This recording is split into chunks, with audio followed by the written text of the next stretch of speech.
वाचलं मी ते फोनवर बोलायचं आहे म्हणून. आता ते कालच्या मेंढरांबद्दल असेल ना? हो हो हो. हो हो, बोला ना, बोला दादा बोला. सर काय कसं प्रकरण होतं त्यांचं? ते कसं होतं, ते फॉरेस्टमध्ये ना चराई करायला जात होते हा आणि मला बऱ्याच दिवसापासून म्हणजे वॉच होता माझा, मी पाहिलं पण होतं. माझं म्हणणं होतं की बुवा तिकडे जंगलात नका जाऊ एवढ्या आतमध्ये.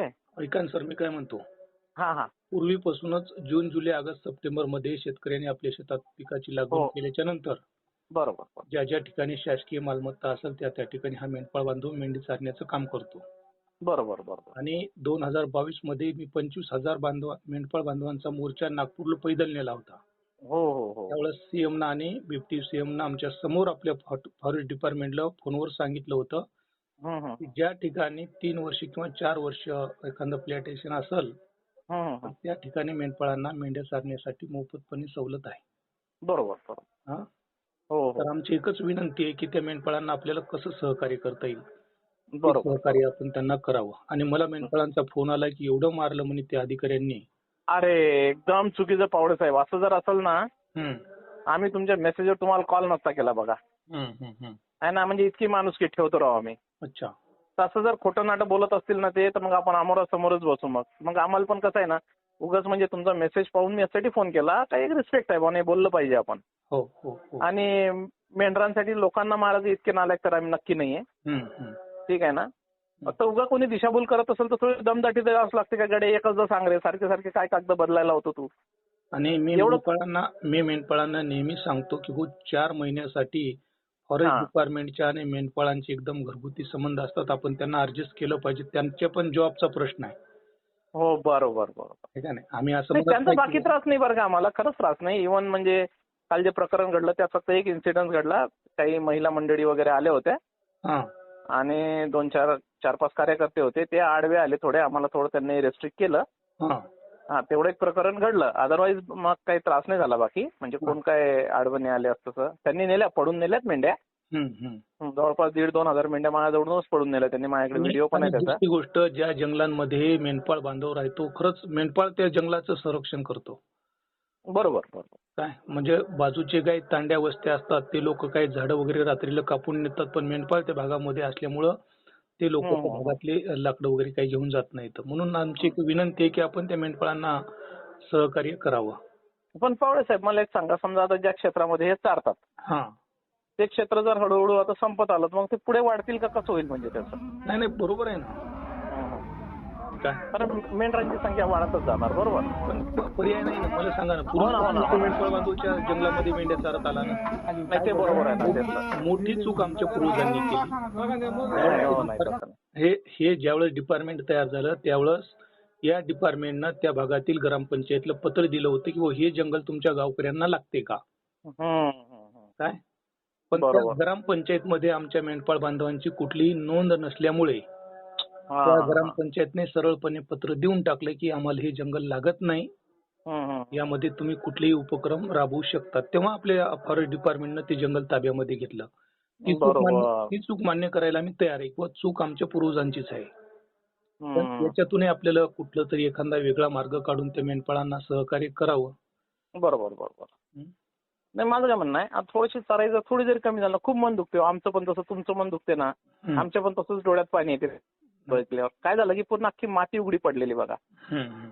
पावसानं काय होईल, ते निघून जाईल, दगड राहतील. दगड गेल्यावर पुढच्या 10 वर्षात झाडं पण दिसणार नाही तिथं. तुम्ही हे समजू शकता तुम्ही, म्हणून बोलतोय मी एवढं. नाही नाही, बरोबर आहे. आम्ही तेच मेंढपाळांना सांगतो. मग आपला पण काहीतरी मधला मार्ग काढू आपण. असं कुठल्याही जंगलांमध्ये आम्ही कुऱ्हाड किंवा कुठलं काही साहित्य वापरू देत नाही त्या मेंढपाळांना. किंवा 4 महिने त्या जंगलातला फाटा सुद्धा तोडता कामा नाही. काल परवाच मी नाशिकमध्ये गेलो. त्या भागामध्ये अंजनाची झाडं भरपूर आहेत आणि मेंढपाळ बांधव ते अंजनाची झाडं तोडत होता. आम्ही त्या ठिकाणी नाशिकचे डेपोला त्यांनाही बोलवून घेतलं, जे काही आपले डिपार्टमेंटचे कर्मचारी होते त्यांनाही बोलवून घेतलं. त्यांना सांगितलं, भाऊ तुमच्या मेंढ्या उपाशीच राहतात ना, तुम्ही काय करा, त्या झाडाचा पाला वरपून आणा. काय झाडाचा पाला तोडून आणा, तुम्ही फक्त झाडाची तोडणी करू नका. त्यामध्ये मार्ग काढला आणि त्या मेंढपाळ बांधवांना त्या जंगलांमध्ये चरण्यासाठी आता जागा उपलब्ध करून दिलेली आहे. हो ना, खरंय खरंय. नाही, आता आपण काय करू, म्हणजे आता फोनवर बोलतोय म्हणून एक तुम्ही असंच वरच्या लेवलला म्हणजे तुम्ही करू शकता. आम्ही जर बोललो तर अगदी लहान तोडणी मोठा घास होतो तो. हो हो हो. तुम्ही जर बोलले ना, ज्या ज्या ठिकाणी आपले छोट्या छोट्या कॉलनीज आहे म्हणजे मेंढपाळांच्या, त्यांनी जे जवळजवळ फॉरेस्टच्या लगतच आहेत. आता हे जे प्रकरण आहे हे सगळी राहणारी चितलवाडीची आणि ते राहत आहेत सध्या करीमध्ये. करी असं ठिकाण आहे का तिथून लगेच 100 पावलं गेली की जंगलात शिरतो माणूस. आणि त्यांना जवळ पण पडते, ते साहजिक आहे, ते समजू शकतो आपण का त्यांच्या गावातनं एवढ्या लांब येणं अवघड आहे म्हणून इथल्या इथं लगेच जंगलात जाऊन चराई करून परत येतात ते. बरोबर. आनंदाची गोष्ट आहे का बिचारे कोणी मुक्काम करत नाही, ते आमच्यासाठी चांगलं आहे. फक्त 2 गोष्टी मला काय वाईट दिसल्या ना, एक तर ती कुत्री त्यांच्या सोबत असतात तर आम्ही ते कुत्रे अलाउड करत नाही जंगलामध्ये शिकारीमुळं.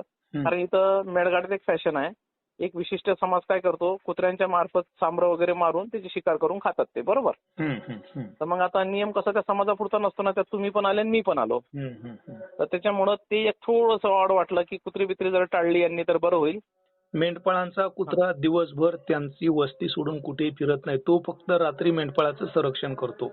एखादा लांडगा आला असेल, चित्ता आला असेल किंवा एखादा प्राणी आला असेल तर त्या मेंढ्यांचा बचाव करण्यासाठी त्यांना ते कुत्री सांभाळावंच लागतात. मला सांगा, दिवसभर मेंढपाळ फिरल्याच्या नंतर रात्री तो गार झोपतो, गार झोपल्याच्या नंतर जर त्यामध्ये एखादा प्राणी जर आला तर त्यांच्या मेंढ्या सर्वच खाऊन घेऊ शकतो तो. मला चालते ना, घरी त्यांच्या असू दे, कॉलनीमध्ये असू देत, जंगलात जे फिरतात ना, जंगलात नको असं म्हणतोय. नाही, जंगलात कुत्रे फिरतच नाहीत दिवसभर सरजी. कारण मी व्हिडिओ पाठवतो तुम्हाला. गेली 10 वर्ष झाले मेंढपाळांचंच काम करतो आणि आतापर्यंत माझं फॉरेस्ट डिपार्टमेंटची जवळपास 5,000 कर्मचाऱ्यांबरोबर या विषयावर बोलणं झालं. गेल्या वर्षी सेमना आमच्या समोर जे आपले नागपूरचे हेड ऑफिस आहे, जे ऑफिसर होते त्यांना आमच्या समोर फोन लावला आणि सांगितलं की मेंढपाळांना त्रास देऊ नका. बरोबर.